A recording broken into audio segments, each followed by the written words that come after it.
You're sure? This on? Okay. I'm Ronnie Brixton's manager, Eric Feldstein, and they want me to tell you this. After the show, exit at the back of the house because the lobby's going to be crammed. Just in case, we got emergency exits through the lobby and through the back of the house. No flash photos. I mean it. Don't make me come out there. That's it. You happy now? I feel like a frickin' flight attendant.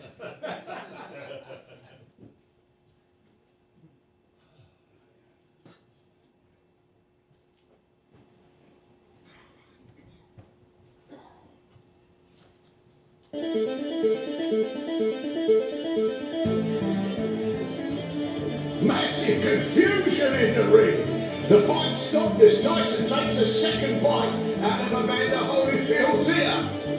Security is swarming into the ring in an attempt to restore some sort of order. Brixton Stadium, Cardiff, 78,000 fans. Will Anthony Joshua bring the title back to England?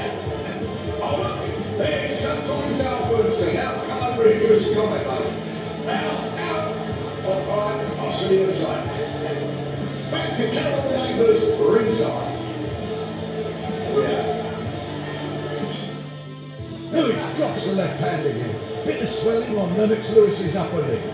Army thinks he'll make him pay for the left hook he got put. Oh, Lewis goes down. Oh dear, oh dear, oh dear. He's down and he's not getting up. Testing, 1, 2. Testing, 1, 2, 3. Testing, 1, 2, 3. Hello, my river.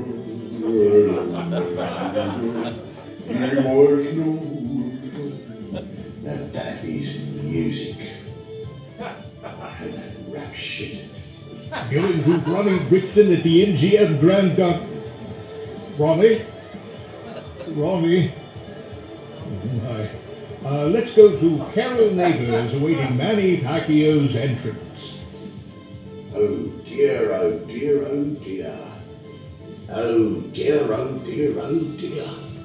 Oh dear, oh dear, oh dear. Ladies and gentlemen, please welcome to the stage Britain's foremost boxing presenter, Ronnie Brixton.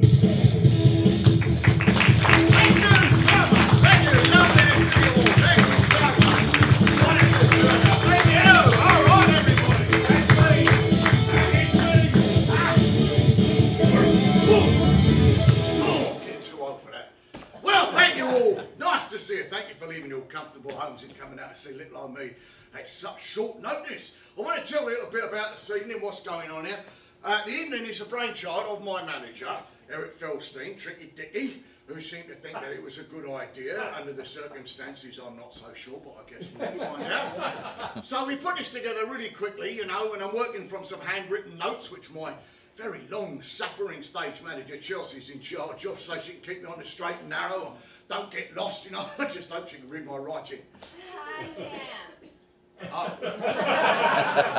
Well, then we're all in trouble, aren't we? All right, so, now listen. I just want to tell you that, what you're here for. Because, I mean, there's no fight tonight, you see. I mean, unless how about you two blokes? You want to have a go? You can take it. Don't want to try? No? All right, forget it. All right, give it a go. Anyway, now listen, I don't want to keep you in any more suspense. Since this is the internet generation, I'm sure you've all seen the YouTube video, right? Fucking millennials. And if you haven't, we are going to play it for you tonight. So, Chelsea, please, the video. Thank you.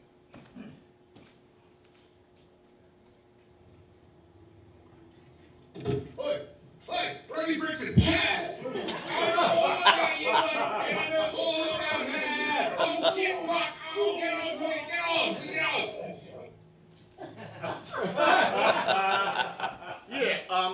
that has gone viral. 3 million views and counting. Now, you've all seen the PR for my show tonight, right, this show, saying that I would have something to say. Well, yes, indeed, I do have something to say. it was all about a woman, and I'm sure that you all want to know who her is. As a matter of fact, I'm pretty sure that's the only reason you're here. But now listen, I can firmly state that I do know a woman. As a matter of fact, I know lots of women. And I can clearly state that the woman in question is not my mum. No, not me mum, no. The woman in question's name is, no, you know what, I can't. I'm so sorry, I can't. I promised I'd respect her privacy. I know what a tease. But listen, her name's going to be out there soon enough. And who knows, I might even spill the beans during tonight's show. Or not. Oh, wow, Paul, you. Now listen, before we start, I want you all to do me a favour. Could you please reach in your pockets or your purses and get out your cell phones and turn them off, would you mind? Either that or, put them on vibrate or better still silent, because you know what it's like, you get this thought in your head and all of a sudden all you hear is and it's gone, completely gone. And my brain is porous enough as it is these days, so any cooperation there would be much appreciated. Right, thank you so much. So, now, let's get started. Let's start at the beginning. Let's talk about the greatest influence on my life and my career. Now, love him or hate him, you all know King George, my dad, and one of the greatest fight trainers that Britain has ever known. Now, I have walked down the street with my dad and I've seen him worshipped. I mean, people waving and screaming at the top of buses, out the windows, across the street. King George, hey, King George, we love you! King George! Now, it never struck me that there might be another. Because you see, I'm in school and the teacher asks the class, she says, who can tell me about King George III? Well, I didn't know nothing about that, the third ship. I stuck my hand up and I announced, well, he's me dad, miss. Yeah, no marks for me that day. But he was my dad, he was. He was my ordinary, for real dad, When I was a tot at bedtime, it used to take me forever to get upstairs, dragging my 2-year-old ass. Now, my dad, he could have just picked me up, just hauled me up to my room, but no. Dad was dad. He had to come up with a more creative way to do it. So, he created these characters called the bum biters. Bum biters, bite your bum, and then they bite your bum. And he pinched my cheek real hard, and I showed up those stairs so fast. Oh, God, to this day I cannot stand Shirley Bassey. Anyway, so I just had my 3rd birthday, so I'm 3 years old, right? And my dad takes me to the gym where he works. Now, he had to do it on the sly, because if my mum had found out, well, she would have taken us both down. So we go in, and I see these men, bare limbs glistening with sweat, punching at these big leather bags, and punching at each other in the biggest playpen that I could have imagined. So my dad, he looks down at me, he's holding my hand, and he looks down at me, and I can tell he's about to say something really important, momentous, like a fairy tale with a monster, but different, So he looks down at me, his blue eyes, fierce, drilling into me, and he says, can you smell that? Can you smell that, lad? That is the smell of a gym. It is the smell of a man's sweat. And what smell is that exactly? Victory. And with victory comes glory. So you keep your eyes on this space. Don't you blink, don't hold your breath, because you might miss something. For there are men in this room, dangerous men, and they are hungry. Oh yeah, my dad was quite a poet, I tell you. You see, my dad, he would eat, drink, sleep, and live and breathe boxing. He had the rock of eye. He'd acutely observe all of his lads' techniques, and he could spot a flaw at 20 paces, and he immediately knew how to fix it. I mean, I've already told you about his creativity with me, right? Well, I have seen him hobble arms, legs, wrists, ankles, even cover a fighter's left or right eye, just to refine their game. Oh, yours truly. Yeah, that's not something you see every day, is it? My dad's theory was get them young and train them right. Get them young and train them right. Well, you see how that worked out for me, yeah? I vividly remember my dad's cogent criticism of me. He used to say, Ronnie, you fight like a girl. I mean, come on, I ask you, is that fighting like a girl, is it? I mean, come on. All right, settle down. I'll kick your ass. Anyway, so 5, 6, 7 years of age, my dad gets me after school 3 days a week and he takes me to the gym where he works, to his gym. Now, I don't know what he tells my mum, but he tells me, he says, do not tell your mum about the gym. So I say, well, where should I say I go? He says, I don't care. Anywhere but the gym. I think she got a little suspicious the day I told her we went to have tea with Princess Margaret. Biggest mistake of my life. But anyway, you know, we both gave it a good go, but I think we realised that I was out of it, you know, and when we realised that my best move was covering my head and just running from my cover. Now, you've all heard the term beat the threat, I should say, beat the shit out of somebody. But it's a figure of speech, right? Wrong. 7 years of age, I'm up against this 6-year-old, this kid, he slams me hard, right in the gut. Boom! Oof! Oh! Splat!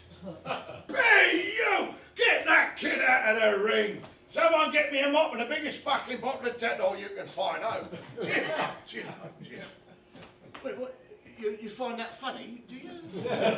Is that the kind of audience you are, that you'd laugh at a poor little kid losing his shoe? Oh. I suppose it is kind of funny, isn't it? All right, that's enough. So anyway, my mum found out, and that is really where the trouble started. Where was I going with this?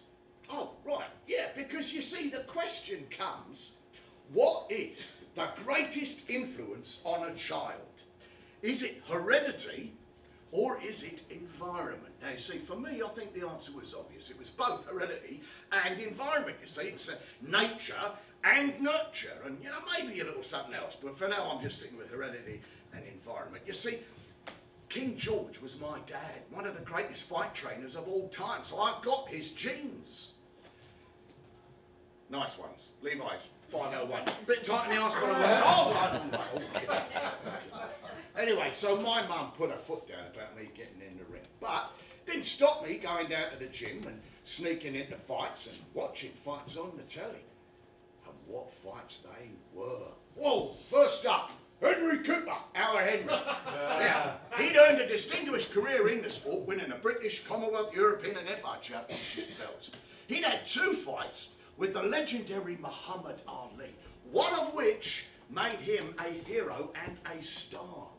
You see, even though he dropped Ali in the 4th round of the first fight, Cooper went on to lose both fights as a result of cuts. But to us Brits, he had done us all proud. As my dad used to say, the Lord loves a trier. And try, us Brits did. Oh, Lord, did we try. Try again to win the greatest of all titles, the World Heavyweight Championship, the championship of the world. Sorry, I get all worked up when I get in those. Makes my heart skip the beat and my toes all tingle. Just saying the words, you know, gets me all going. Ladies and gentlemen, for the Heavyweight Championship of the world. I tell you, it does. It brings me out in goosebumps. Because you see, like my dad, I love the sport. I live for it, you know. I suppose, you know, you could say there's one of the boys, you know, a bloke, a fella, you know, a Jack the Lad, a geezer. But no.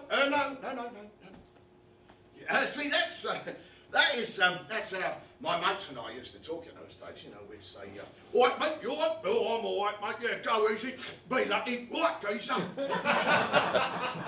See, my dad, King George, issued an edict very early on. He said to me, you be you, boy. And the way to do that, he said, is never tell your mates that your dad is King George. Because if you do, it's all just going to be about, oh, oh, hey, can you get me into this fight? Or, oh, can you get me into that fight? It won't have nothing to do with you. And they'll use it just as a way to get to me. And I want you to be your own boy. You got me? Yeah, I got him. And you know what? He was right. Oh, hey, anyone want complimentary tickets to the next fight down at Stadium? Yes, thank you for proving my point. But I tell you what I didn't expect.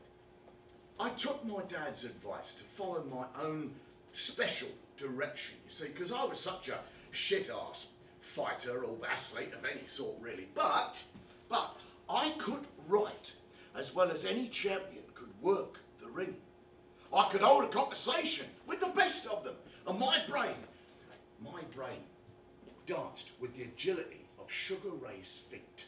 So, with my dad's name, I went to the BBC, and I persuaded them to put me on the radio, presenting. And the rest, as they say, is history. So, today, in the street, in Marks and Spencer's, or Tesco's, or down the tube, I am no longer King George's son. I am Ronnie Brixton. Where was I? Oh, yeah, the BBC. Right, so this is what did it. Of course, they lost the tape, but, you know, it's etched in my mind. Hannigan's left hook gets home. Lloyd Hannigan looking more like the man who put away Gene Hatcher in Spain or took away Don Cuddick's world titles in Vegas. Vacker is cut, blood pours down his nose. Great punch from Hannigan. Oh, Vacker pours at his eyes. First blood to Hannigan. This is already an explosive fight. It's a brawl. It's an I'll see you outside time. Lloyd Hannigan is a totally different fighter tonight. He is a man driven. Who will be the first to drop? Furious exchanges. Oh, more blood pours down the nose of the champion from Mexico. Hannigan is like a man possessed. He is determined to win back his WBC title. Hannigan is wide open. He's taking punches to the head, taking punches to make punches. He's old school and he's proud. Head down, gloves up, giving it all he's got. Jorge Vacker is a very tough Mexican boxer. His face, the face of a fighter. More furious exchanges. Hannigan short dropping punches as both men continue to test each other's resolve. Hannigan is remorseless. He is a man on a mission. Vacker is trapped up against the ropes. Hannigan's going to want to keep him there. The champion has got to fight his way off those ropes. If ever there was a man more determined to win back his title, it is Lloyd Hannigan. Vacker still trapped against the ropes. Hannigan's got him. Whoa, he got him in the third round. He had to go. Hannigan threw his best punch, and Vacker is gone. Hannigan collapses in sheer joy. He is champion again. And he can hardly believe it. Yes! Thank you. So, what happened next then, eh? Bloke in the back there nodding. What happened next? America! Las Vegas, Sin City. The heavyweight championship of the world. And who was tapped to be the voice of that era? That's right, me, baby! You see, boxing has been in my family's blood for years. Actually, centuries even, because rumour has it, a distant relative officiated the very night that Bob Fitzsimmons won the very first heavyweight championship of the world for the United Kingdom in 1897. Personally, I don't believe it. But my dad, he used to swear blind by it, because he was a proud man, George Brixton. He was a proud man. There was nothing that he hadn't done or he couldn't do. I used to refer to him as the walking encyclopedia of the sport. And when it came to calling a fight, you know, deciding a winner, my dad would always have the edge. It used to drive me nuts until he said, it's technique that makes a boxer. It's technique. It's not all about a punch. I mean, so granted, a punch can help. It can change things, turn things around. It can save things. A lucky punch, that is. But in the boxing ring, a fighter has sometimes got to go to full distance, 12, 15 rounds, and survive. Now, to do that and win, that takes class. Now, in the 60s, Muhammad Ali, as we all know, was a fighter who went on to define an entire generation. He was, I suppose you could say, he became just universal. He was the spokesman for the new man and for some, the new African American. Now, in 1965, he was to fight for the title. He was up against Sonny Liston, the big ugly bear, he called him. Now, Liston was a formidable fighter. It was said he used to terrify his opponents before they even got to the ring to meet him. Now, to some, he was known as the ugly American, the unacceptable face of the sport. But in England, he was received a little differently because you know what? He was the heavyweight champion of the world. And he had won the title in style, knocking out Floyd Patterson. Of course, my dad had met him when he'd helped organise a sparring exhibition for an East End charity, courtesy of the notorious Cray brothers, who were gangsters, but they had been fighters themselves before. In fact, this event garnered a lot of publicity, with even the Pathé Cinema News did a story on it.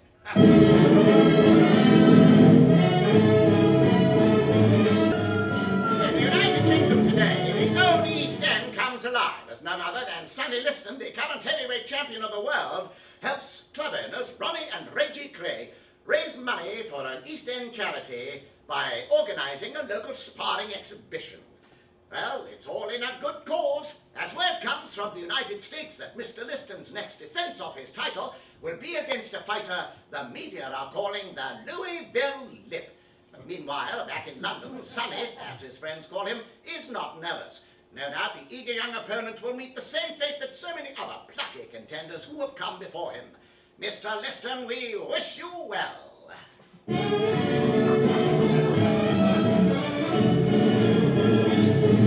Now, my dad always bragged that he was a good friend of Sonny's, and that he understood what Sonny had to overcome. I mean, he even compared his own situation to Sonny's. He used to say, all of us from around here, right, we all had to fight our way up. I mean, there's no glamour in earning your spurs by carrying a spit bucket. But, with respect, even though we were poor, my dad never felt he had to earn the right to drive a car or to wear a suit. I mean, when he walked down the street in his best Savile Row suit, he didn't turn any heads. Sonny Liston did. And for all the wrong reasons. Now, years later, when I heard that Sonny had been found dead in a hotel room in Vegas, I went down to the street and the house where he lived with his family. And I got to thinking, what did it take, Sonny, to have a nice house in a nice neighbourhood and have all the nice things that any family could expect to have? What did it take, Sonny Liston, the big, ugly bear? It took him winning the heavyweight championship of the world. That is what it took. So you rest in peace, Sonny. You rest in peace. So, as the 60s gave way to the 70s, and then the 80s, my dad's own fighters all came of age, and they began to fulfill their potential. You know, they too would all fight for the title. And my own perspective on the sport began to mature. You see, for me, the 70s were the golden years, because that is when I got to witness history in the making. In 1975, all of a sudden, and thanks to the first satellite live link-up, I got a front row seat to watch Muhammad Ali fight to regain the title that had been stolen from him by politicians who didn't like his colour or his attitude. I mean, they simply just didn't like who he was. I mean, how can you destroy a man's life or a woman's simply because of who they are? Anyway, it all led up to the Rumble in the Jungle. Muhammad Ali was to face George Foreman, a monster giant of a man, a machine, the heavyweight champion of the world. I couldn't believe it. Here I was, an 11-year-old kid, and I'm sitting on the floor of my front room of my little council house in the little city of London, England, and all I could hear were the voices of thousands upon thousands of chanting and excited Africans, all calling the name of their hero. Ali, Ali, Boombaye, Boombaye, Ali, Ali. I said, what are they saying, Dad? I mean, what does it mean? Ali, kill him. Ali, kill him. And the whole world was watching. The minute that bell rang, we were all glued to our TV sets. Oh my God, what is he doing? Ali's backing up against the ropes. What are you doing, mate? Get off the ropes, you idiot. Get off the ropes. Oh my God, Foreman's killing him. I can't watch. I couldn't watch. I mean, this was vicious. Ali was backed up against the ropes, and he was just allowing Foreman to pound away at his body. What does he think he's doing? What's he doing? All the men in the room kept saying over and over again, what's he doing? What's he doing? I looked at my dad. He just smiled and he winked at me. He said, don't worry, old son. He's got a plan. So Ali just covered up and just allowed Foreman to keep pounding away on his body. I thought, how much more of this punishment is he going to be able to take? And then I watched in awe as Ali slowly set out his strategy. Punch himself out. He was allowing Foreman to punch himself out. Clever boy. See, every time Foreman got tired or arm weary, Ali would hit him with a burst of punches, a veritable flurry of right hooks and uppercuts. And damn was he fast. He was both butterfly and bee, floating like a butterfly, stinging like a bee. And then suddenly all the men in the room leapt to their feet and they punched the air in delight. And the voice of David Frost boomed from the telly. Oh my God, he's done it! He's won back the title at age 32!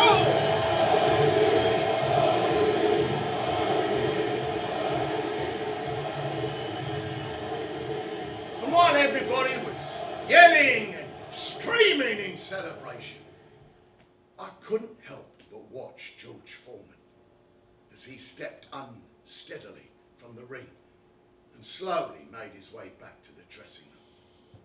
A defeated fighter, an ex-champion. This man, this mighty warrior, had been humbled, and in front of millions of people all over the world. He would not be the same again.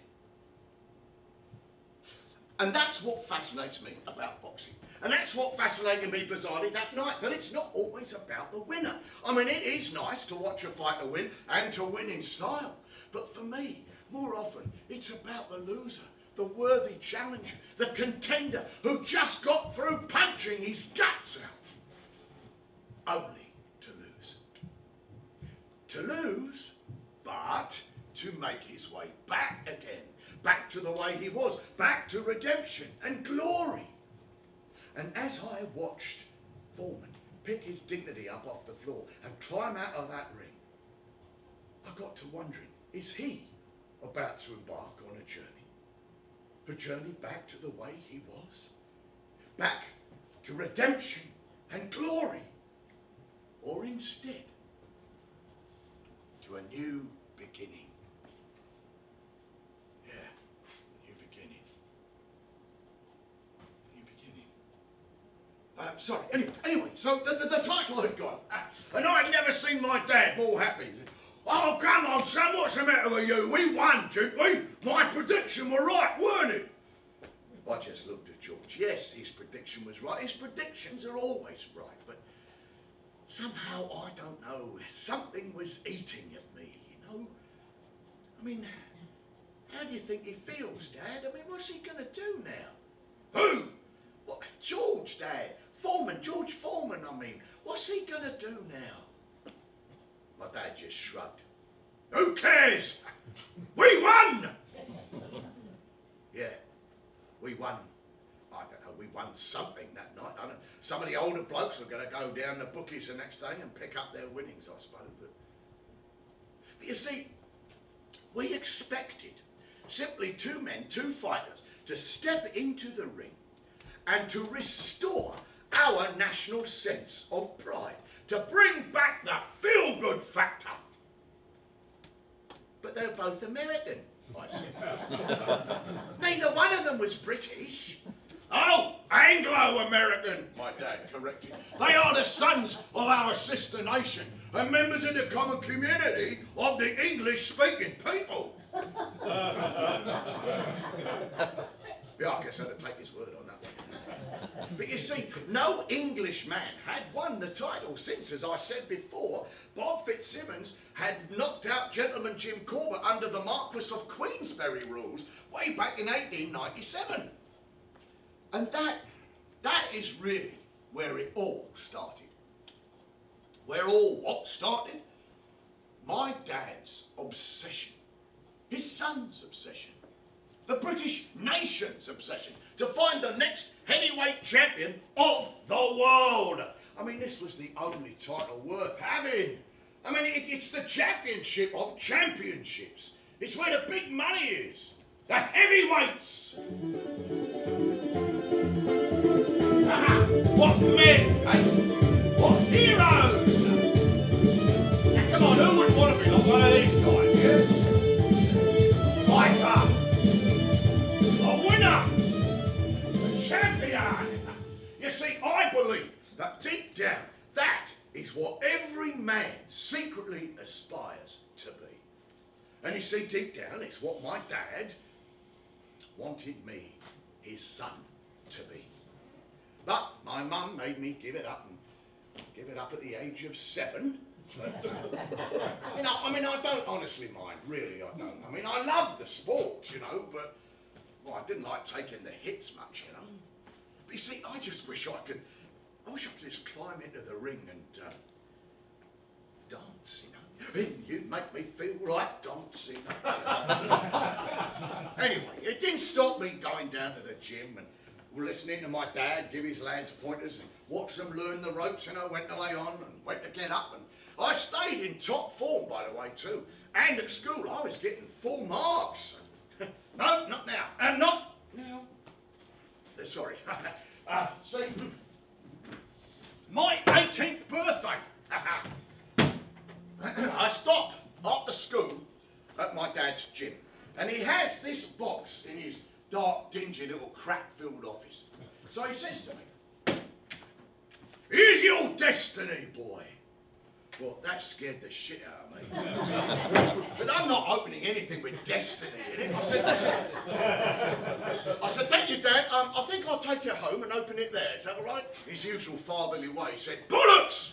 You'll open it now. Open the bloody box." Oh. Boxing gloves. Gloves. My destiny staring me in the face. The great names of great fighters. Signatures all over these gloves. Names of all the fighters that my dad had worked with or trained with over the years. I mean, these were great names like McGuigan, Azuma, Nelson, Tony Simpson, Dennis Andrews, Lloyd Hannigan, who'd signed these the very night that he knocked out Don Curry for the Undisputed Welterweight Championship. I mean, just so many names. But then my dad had known so many fighters. He must have taken these gloves to almost every fight that he worked the corner at. I tell you, my heart was pounding. I said, "Oh, thank you, Dad. Thank you so much. I mean, this means a lot to me. I will cherish these for the rest of my life." But I knew what he wanted me to say. Oh, yeah. I knew what he wanted me to say. He wanted me to say, "I am 18 years of age. I have finally come of age. I am a man. I am a British man, born and bred, and therefore I shall seize my destiny. I shall lace on the gloves, I shall step into the ring, and I shall bring the title back home where it belongs, to the very heart and bosom of the motherland. Rule Britannia."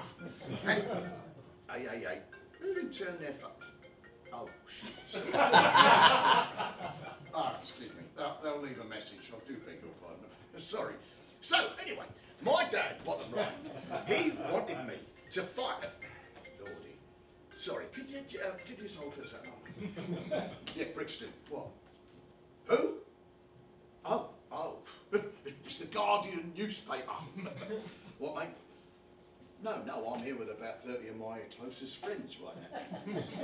What, oh, God. Could you say hello to my little friend, please? There you go. You hear that? Satisfied? Yeah. No, this is not appropriate.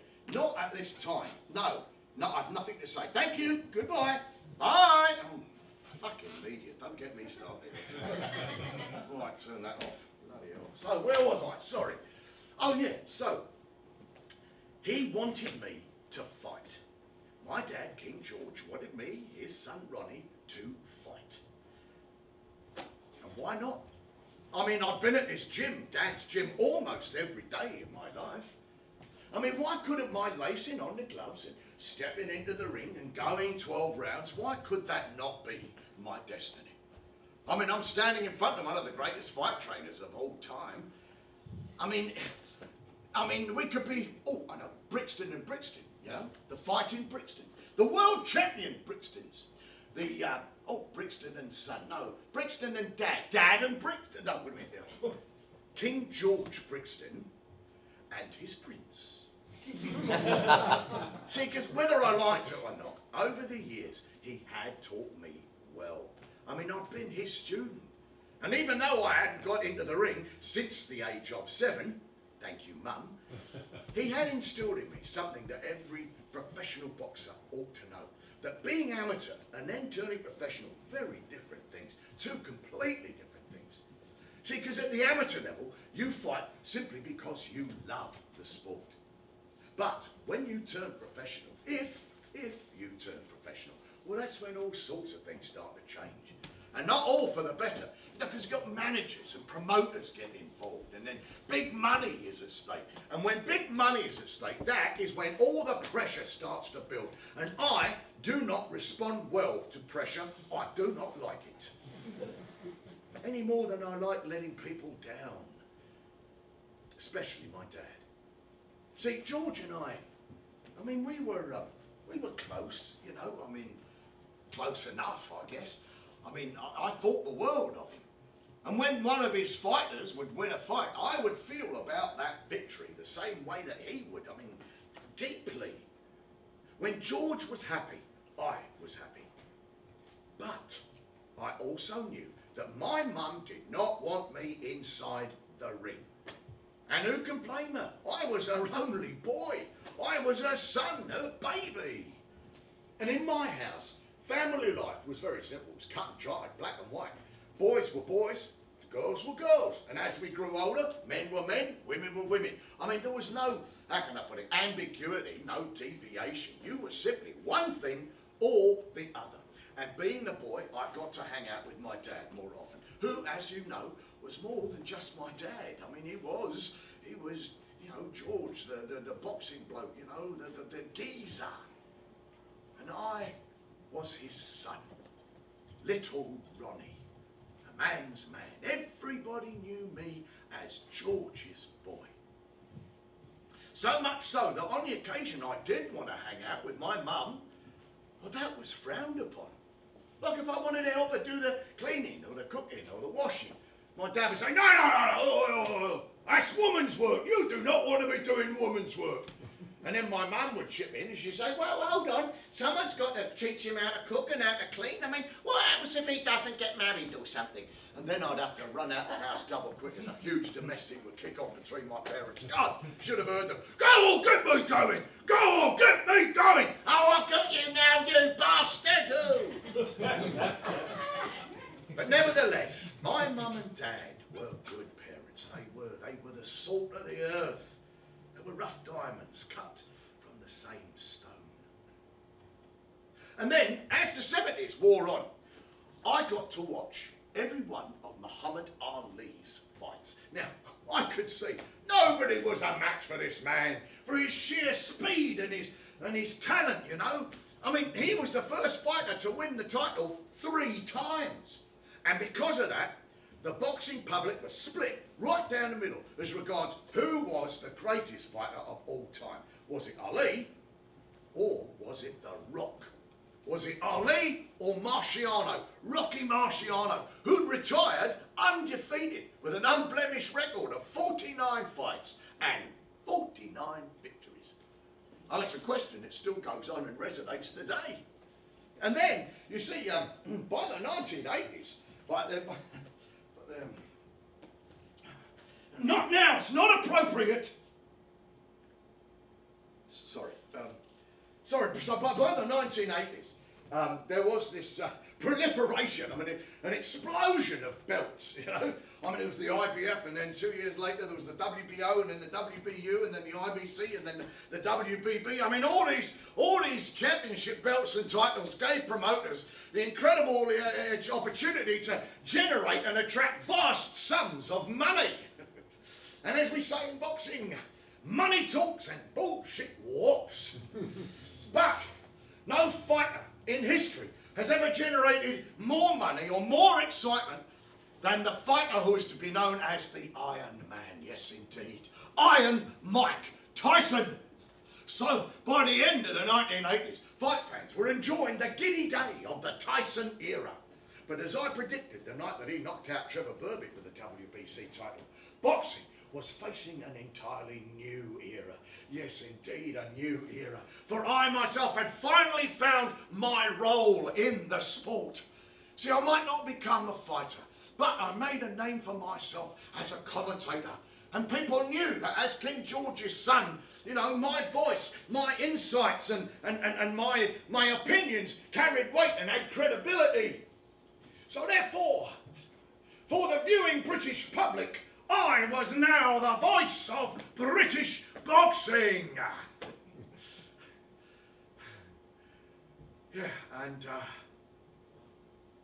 well, that's really where the story should end, and the show should end. George Brixton, boxing trainer, Ronnie Brixton, boxing commentator. But yeah, well, how I wish that was the end of the story, but. Yeah, it isn't, and it wasn't. Not even halfway, not even the middle rounds. Because you see, although I had finally found my voice and my life's vocation, there was something that I had refused to recognise. It was someone I pushed to the back of my mind, you know, someone who would not be ignored. Yep, that's right, a woman. The woman. Yeah, I don't think I can't hear you all speculate about, oh, is it this one or is it that one? Or trying to remember who you saw me with in the tabloids or on the chat shows, you know. Oh, is it Kate Moss? Oh, is it Jennifer Lawrence? Oh, who said Judi Dench? Shut up. See, I remember George once telling me when I was a teenager, he said, birds, they will bring you nothing but trouble. I remember because we were on our way back from York Hall having seen a fight, and well, I didn't realise that he saw what I was looking at. So I said, well, what's going to bring me trouble? Crumpet! Well, I was a teenager coming of age, you see, and there in the street, walking down the Bethnal Green Road, was this gorgeous redhead. All legs and leathern she was, and well, I was watching her, and my dad was watching me, watching her. He said, women, they are no good. They are to fighters what kryptonite is to Superman. Well, I couldn't take my eyes off her. She was a fabulous dresser. Had great hair, great makeup, you know, shoes to die for. You see, I had a lot of girlfriends. I mean, I don't mean romantic interests. I mean just friends, you know. And well, that used to drive my dad nuts too. The fact that I had so many girls who were just friends and nothing more, you know. So, oh, don't tell me you're turning funny. You better stop hanging out with them birds. People will think you're a Jesse Jumper. You see, I mean, on the rare occasions I would go down to the gym and I'd put on the lace on the gloves and I'd have out the heavy bag, you know. He was always yelling at me, you know. You swing like a girl! Hit it, son! Hit it! God. Not now, I'm trying to concentrate. Sorry, God. Oh, sorry, Mr. British Boxing. Just a bit if I saw, I think I seem to have lost my thread suddenly here. Either that or I just pulled a muscle in my brain. God, brain fight. Oh, zippity doo dah, zippity doo. Money, hold on. Oh dear, I'm so sorry. I've just completely lost it. You have to give me a minute here. I just, God, I'm sorry. Have you noticed how often Brits apologise? Have you? Yeah. On my way over here, I walked into a door. I apologised to the door. I did. I don't know. So, all right, let's just, what the hell, I'll just skip to the next section then. You just skip to the next section. Or just skip to the next section. So, my dad wanted me to come home. He said he had something he wanted to discuss. Well, that was never good when my dad wanted to talk, you know, because you knew something was up. He was never the one to talk about anything, and it made me anxious. Well, anxious and curious, you know. It made me nervous. I was scared. My dad wanting to talk, it was just that didn't bode well, you know. So I went to see him. Dad, George, was not doing well. This was, I suppose this was just under about 2 years ago. We decided to keep him at home, and my mum had decided, you know, she'd learned how to do all the things that you have to do for a husband who is, you know, like change his oxygen bottles, you know, change his IV bags, change his senior nappies. I don't think I could have done that.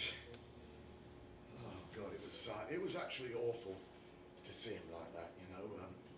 This visit was, I suppose, just about 3 months, I mean, before we lost him. You know.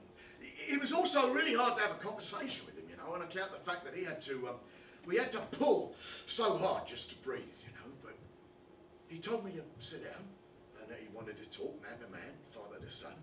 He didn't tell my mum to get the hell out, so I thought he conceded with that, you know, so that was good. But he said, "You aren't keeping a secret from us, are you, boy? I mean, you know you can talk to us, I mean, talk to me about anything, right?" He gave my mum this look as if to say, "We are doing this, right?" And she sort of just blinked for him to continue. He said, "The thing is, there's been all these rumours flying around about you and some bird. Well, apparently it seems you've been dipping your wick. And what we don't understand is why you kept that a secret from us. I mean, you're a young single bloke. You should be having fun, you know, as long as that fun doesn't interfere with your work, son. Go on, son. Tell your old dad. Before it's too late. Who is she?" Now, I suppose everybody goes through this at some point, you know. I played it the way I played the press conferences and the chat shows, you know, the 3 Ds. Deviate, deny, and just carry on. I mean, my dad, you know, he was like a street dog holding onto a bone, you know. He wouldn't give up. You know, he said, I mean, come on, who is this bird? I mean, it's about time that you found a nice bird and settled down, but, you know, I mean, and then he suddenly got this look on his face, you know, and he said, "Wait a minute, this bird, she not married, is she? Is she some bloke's wife? Have you got yourself into trouble?" And then suddenly, he got really agitated and he said, "Are you trying to tell us you're gay, son?" So, I told him, and I'm stating for you now, that no, I'm not gay. And, the regular disclaimer, not that there's anything wrong in being gay. I have many gay friends. I'm sure if I was gay, I would be out and proud, etc. But no, reiterating, I am not gay. Hold on, I've got it. Thanks for your patience, Mum, Dad, boxing. Yes, this is what it was all about. This is what it was leading up to. It's 1992. Yeah, and the lad from East Ham has finally come of age. Lennox Lewis, who's been burning up the heavyweight scene in England, winning the British and the European Championships. I mean, and now he is to face his biggest test yet. Donovan Razor Ruddock is his opponent, the man who twice took Mike Tyson the distance. And now, today, it is going to go forward to see whether, on this fight, whether Lewis is pound for pound to be the heavyweight champion of the world, or will he fall at the first sign of serious competition?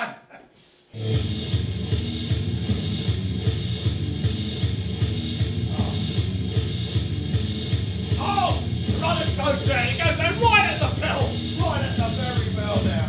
Now he's one more. Yes, there you go. Bang! Oh, Lord. Oh, right. Look, there he is. Goodbye. He's out. Goodbye, goodbye. Oh, say no more. And little did Ruddock and Lewis know that the winner of their little clash would go on to be anointed the World Boxing Council's heavyweight champion of the world. You see, months later, the WBC, they took the title away from Riddick Bowe and they gave it to Lennox Lewis. But Bowe, he was so pissed, he just took the belt off, he just threw it in a trash can. And Lewis had to go and retrieve it out of the can. He did. But really, I mean, finally, 95 years after Bob Fitzsimmons had held the title, finally, a British-born fighter was the heavyweight champion of the world. Yeah, and what else happened? Gerald Rhys Davies. He made me an offer I couldn't refuse. All of a sudden, I was the head of BBC Sports Production. Ronnie Brixton, yeah, you are the son of George Brixton, are you not? Oh, yes, sir, that is correct, sir. Yes, I am, sir. Yes, well, you see, we here at the BBC, the British Broadcasting Corporation, we've been looking for a fresh new voice for all of our sporting events, and well, we have unanimously decided that you are that voice. The rest, as they say, is history. And like my dad used to say when one of his lads was doing well in the ring, I love my life! Right, so now we come to the part of the evening for with question time, yes. Question time, all right. So some of you have been writing a few questions for me on your way in, so let's see what you've got now. Oh, here's one. Oh, here we go. How did you get into this profession? Yeah. Have you been paying attention? I'm not stopping. All right, so, all right, next one. Here we go. Oh, look at this one. What's the main difference between British boxing and US boxing? Well, I would have to say the accent when you go, oh! Anyway, whose question was that? I don't know. All right, here's one from Veronica. So Veronica, no, Veronica's not here. Right, we'll just continue. Ronnie, show. Yes, all right, you're having a bit of a laugh, aren't you? Yes, all right. That's the end of question time. Thank you so much. So, what's next? Chelsea, check your notes, would you? What is that? I don't know. You're riding an elliptical. Oh, boxing! Right, boxing. So, now you see, I like boxing. I do. I like boxing. And I like watching boxing. And I believe that a lot of women might like watching boxing too. Yeah, right, you see? Because it interests me. And I think it interests a lot of women. You see, I think professional sports are important. I do. And I think a lot of women believe that professional sports are important also. And you see, I'd like to see more women in professional sports, you know, in all areas of professional sports, like in professional boxing, you know. And I think a lot of women would agree with me there. But you see, naturally, what I don't want to see in professional boxing or any profession of any sort of sport is I do not want to see women being discriminated against simply because they are a woman. Because being a woman, you see, like being a man, it is a good thing. And women should be happy and proud to be women, just as men should be happy and proud to be men. I mean, what I'm trying to say is there should be no shame in a woman being a woman. I mean, if you look like a woman, if you feel like a woman, and you sound like a woman, well then you are a woman. Please stop. I'm sorry, Well, this will all become clear, I promise you, it will. It will all become clear. See, when we were organising this night, you know, when we were putting it all together, you know, let me have a round of applause, please, for Sharon Monroe and Jack Smith and Byron, Tidwell and Asa Smith and B Victor and all the crew here in the room for this, and my manager, Ricky Vicky, and my wonderful stage manager, and give yourselves a round of applause too for coming out here. You deserve it. All right, the woman, yes. All right, the woman, yes, the woman, there is a woman, yes. There is this woman. And I have consulted, and, well, she is here tonight. She is with us, actually, here tonight. But anyway, well, don't put any house lights up though. See, the problem is that I was never going to be able to introduce her to King George, you know. I love you, Dad. You knew this day was going to come, didn't you? Yes. You knew I was going to have to bring her to the fore. Oh, God, how do I go about this? All right, you know, without further ado, I think, no, that is so lame, I'm sorry.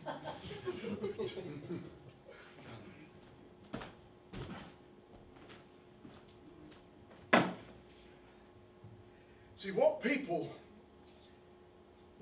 currently in the public eye don't think about at the beginning of their careers is how many arseholes are going to chase them down once they are famous. I know I didn't think about it. Just do your job and keep your head down. That's what my dad always taught me. And then, well, then this happened. Chelsea, is the laptop connected to the video thingy?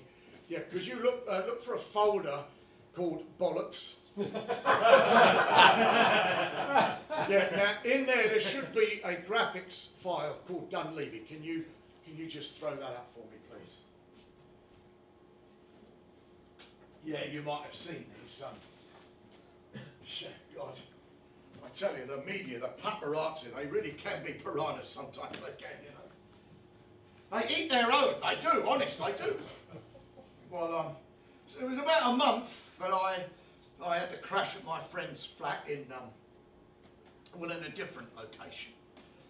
As anybody would think that Edward Snowden was living in my house, just about to give away all the nuclear secrets from the sheer number of them dwelling outside my house, outside in the street. You know, I mean, just all waiting for a vision, for a sighting. I mean, it's just sick. Waiting to see the woman. I mean, come on, give me a break. And they hounded my poor mum too. Did you read that? They did. They hounded my poor mum. Well, they should have known better than to hound the wife of George Brixton. Some bloke stuck his head in the door, so she just chucked it right back at him. Thanks to my old cricket bat. Oh dear, oh dear, oh dear. Come on, Ronnie, for God's sake, stop. You're just pausing, just delaying for dramatic effect. For God's sake, come on, you got us all primed. Now tell us about the bird. All right, yes, there is a woman. Yes, there is this woman. Yes, she has been at me all my life. She will not leave me alone. She will not shut up. She's been at me all my life. Just at me. And this woman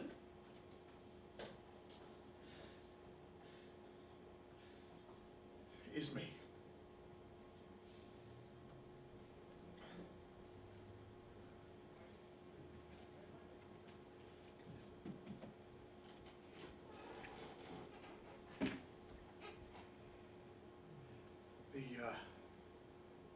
The phone calls started about a fortnight ago. Most of them were easy enough to dismiss, you know. Oh, you're having a laugh, aren't you? Oh dear, oh dear, oh dear. And then last evening, knowing that I would be here tonight and that there would be media present, I got a call. Ronnie Brixton, my name is Peter Linford. I work for the British Press Association.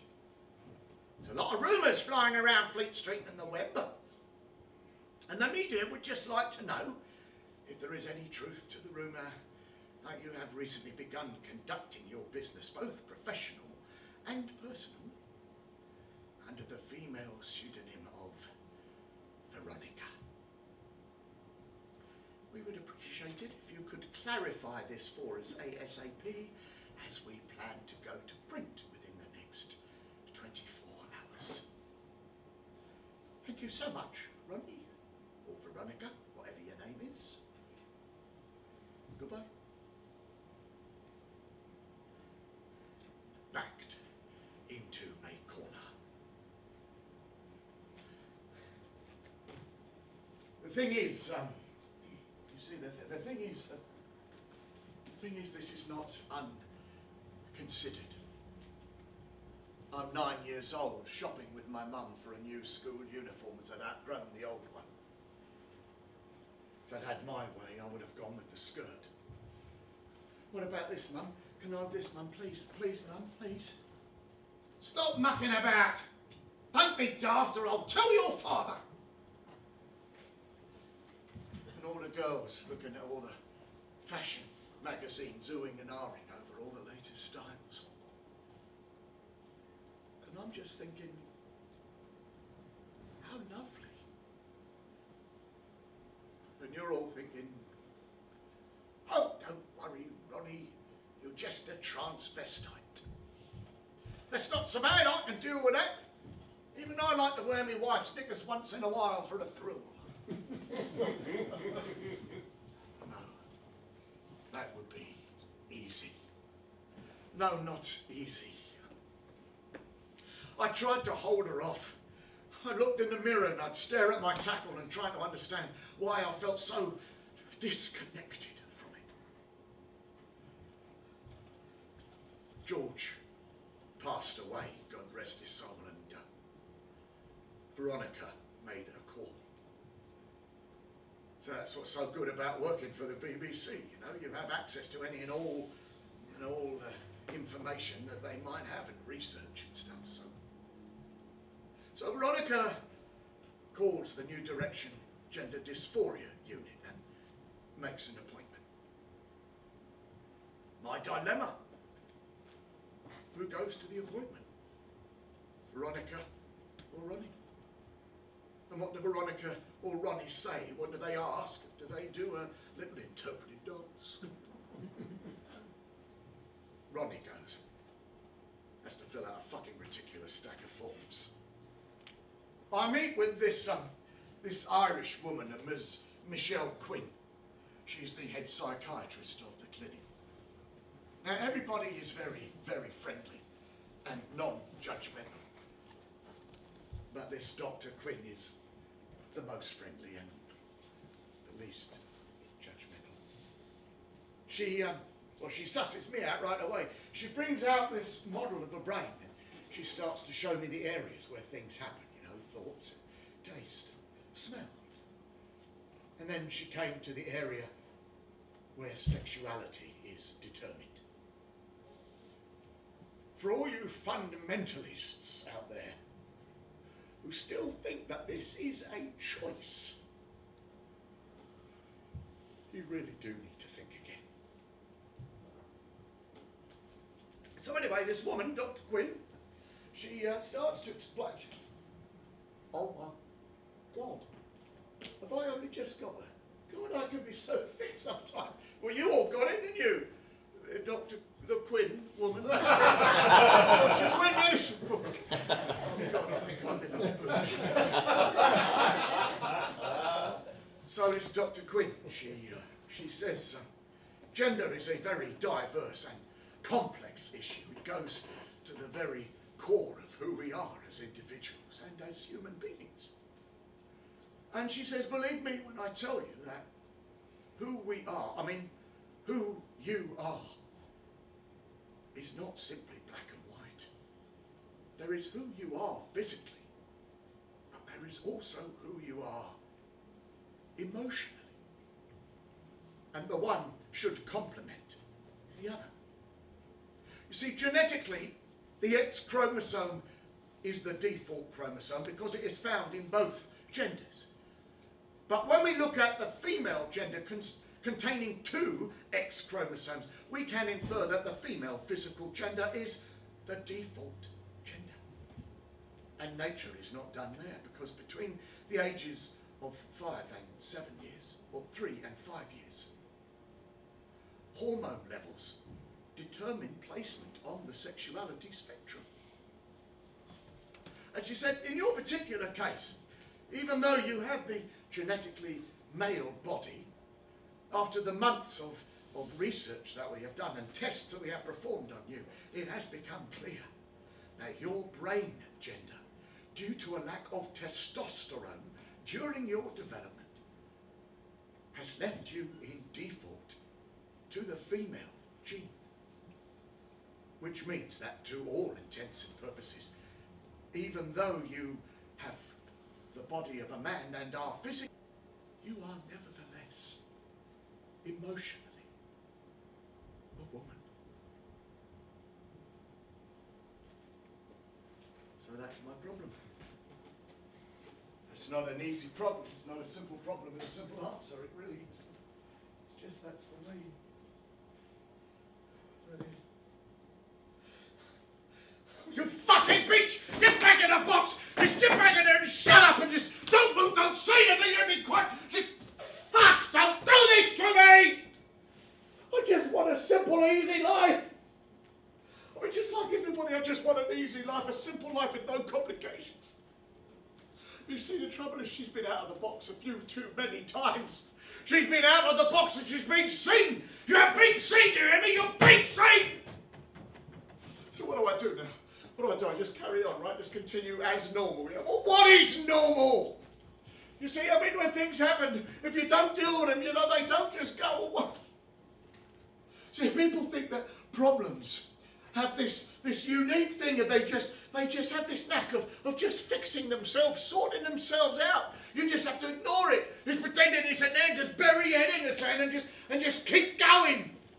Keep going, keep going. She's real. She's flesh and blood, she's here. You can't just ignore her. She's here and she wants to stay. She wants to exert herself. No, correction. She is exerting herself. Well, you know what then? In that case, Ronnie's going to have to exert himself, right? Yes, oh yes. You want to fight, you want a battle, I'll give you a battle. We'll have a fight.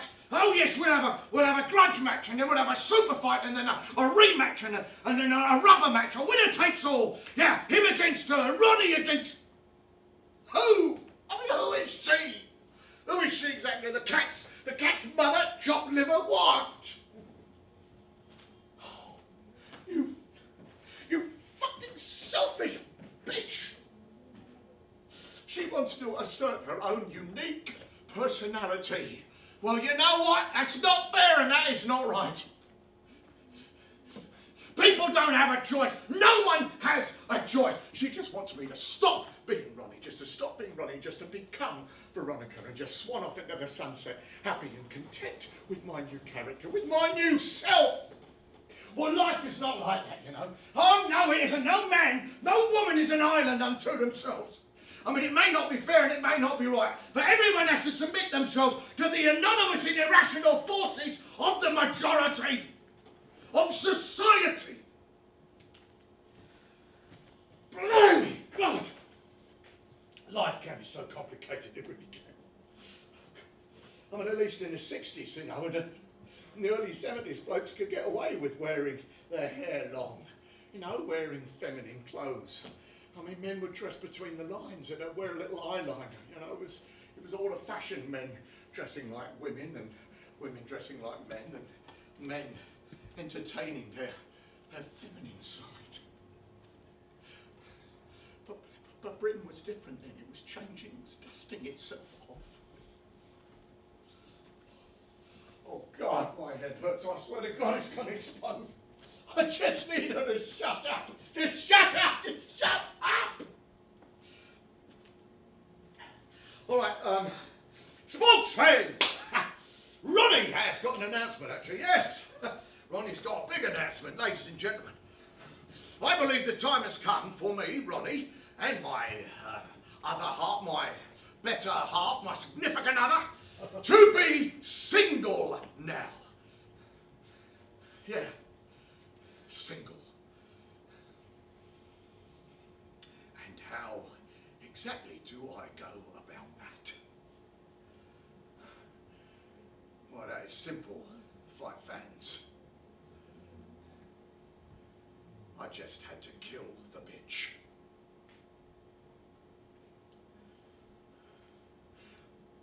When I woke up in the hospital, all I could remember was waking up in the hospital and everything hurt, you know, my throat hurt, my stomach hurt from all the pumping. My mum sat leaning up against the side of my bed, grasping her bag for dear life, begging me to tell her what's wrong. What could I tell her? It's issues, Mum. It's just issues. Your child has got issues. When I fought in the ring, a kid, my dad always used to tell me, if you take a hard punch, he said, go down. Take a breath. Take a count. Let the referee count to 10. But don't forget to get up at 8. So this is me, Ronnie Brixton, taking the world's best punch. Taking a breath, taking a count, taking a knee. Because it's a rough old world out there and the Queensberry rules do not apply. It is every man or woman for themselves. Oh, jeez. Doesn't it ever stop? I thought life was meant to get better, you know, easier, slower. I mean, look at me, I'm older now, you know, mid-40s. All right, late 50s. But I'm older now, you know, and I'm alone. And happy to be alone. No complications. Well, apart from, of course, her. You see, if you don't mind, I would appreciate it if you would respect my solitude, respect my space. Because if the truth be known, I have managed to live my life within the successful avoidance of my significant other. I mean, we have an arrangement, an agreement that neither of us would try to dominate the space. I understood this. As did the other occupant. The real occupant.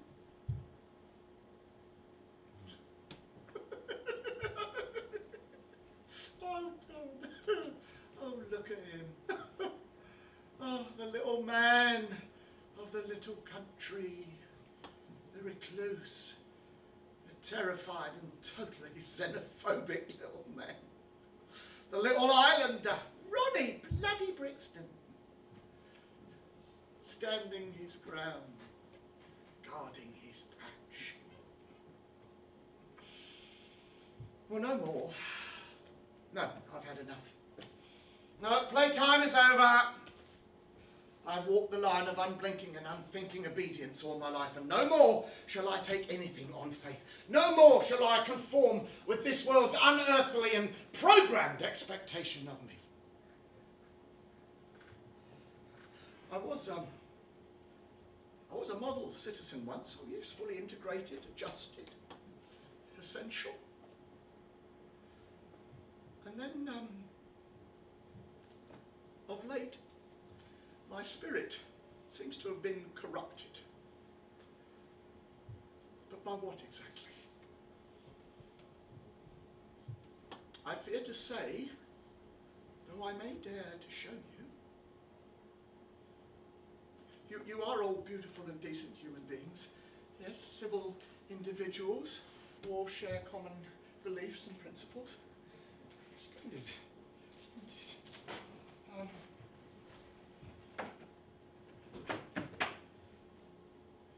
Recently, Recently I've been a little depressed. Certain acquaintances have told me that I've been a little defensive.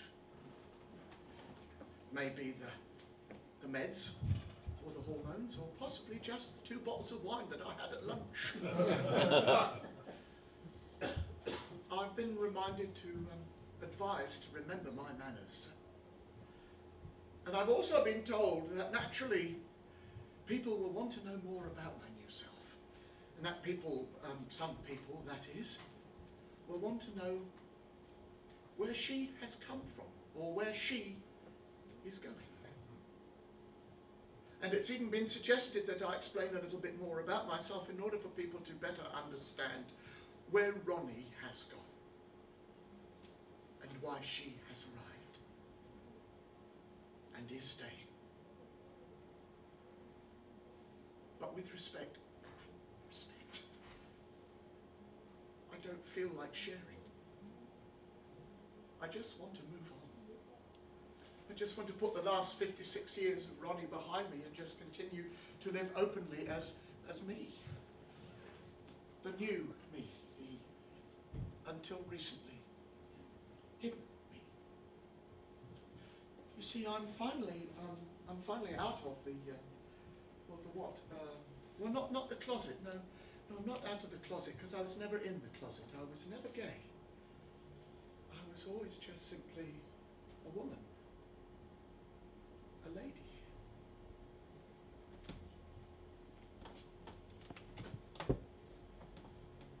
I would like to introduce you to Miss Veronica, Ronnie with an I, Brixton. I'm very pleased to make your acquaintance.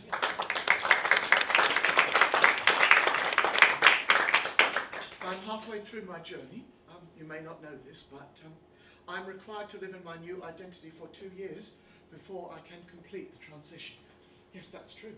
And you are here at the beginning of my new chapter. So, well, there you have it. Now you know who the woman is. You know, and I know, and oh God, there is someone who doesn't know. Oh, my mum. Oh, bugger.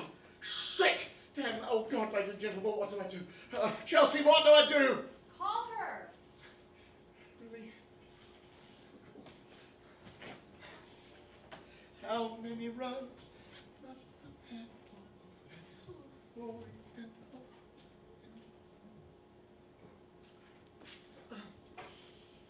Mum, it's me.